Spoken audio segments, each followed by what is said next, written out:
Hello, ഞാൻ അശ്വിനി. ഇന്ന് നമുക്ക് ഈസി ആൻഡ് ടേസ്റ്റി ഷവർമ ഉണ്ടാക്കി നോക്കിയാലോ.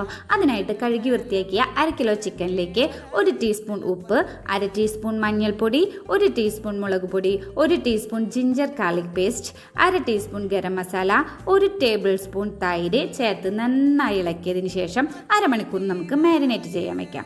അതിനുശേഷം ചിക്കൻ വറുത്തെടുത്ത് ചൂടാറിയാൽ നന്നായി സ്ലൈസ് ആക്കിയിട്ട് മാറ്റി വയ്ക്കാം. ശേഷം കുബൂസിലേക്ക് ചോപ്പ് ചെയ്തെടുത്ത വെജിറ്റബിൾസ്, അതായത് cabbage, cucumber, tomato, onion, cut ചെയ്തെടുത്ത ചിക്കനും ചേർത്ത് അതിൻ്റെ കൂടെ 2 ടേബിൾ സ്പൂൺ മയണൈസും കുറച്ച് ആവശ്യമെങ്കിൽ മാത്രം ചെറുനാരങ്ങ നീരും ചേർത്ത് റോൾ ചെയ്തെടുക്കാം. വളരെ സിമ്പിളായിട്ട് ഉണ്ടാക്കിയെടുക്കാവുന്ന ഒരു ചിക്കൻ ഷവർമയുടെ റെസിപ്പിയാണിത്. ടേസ്റ്റ് വൈസും വളരെ സൂപ്പറാണ്. റെസ്റ്റോറൻറ്റിൽ നിന്ന് വാങ്ങുന്ന ഷവർമയുടെ സെയിം ടേസ്റ്റ് തന്നെയാണ് കേട്ടോ ഇതിന്. എല്ലാവരും ഒന്ന് ട്രൈ ചെയ്ത് നോക്കണേ.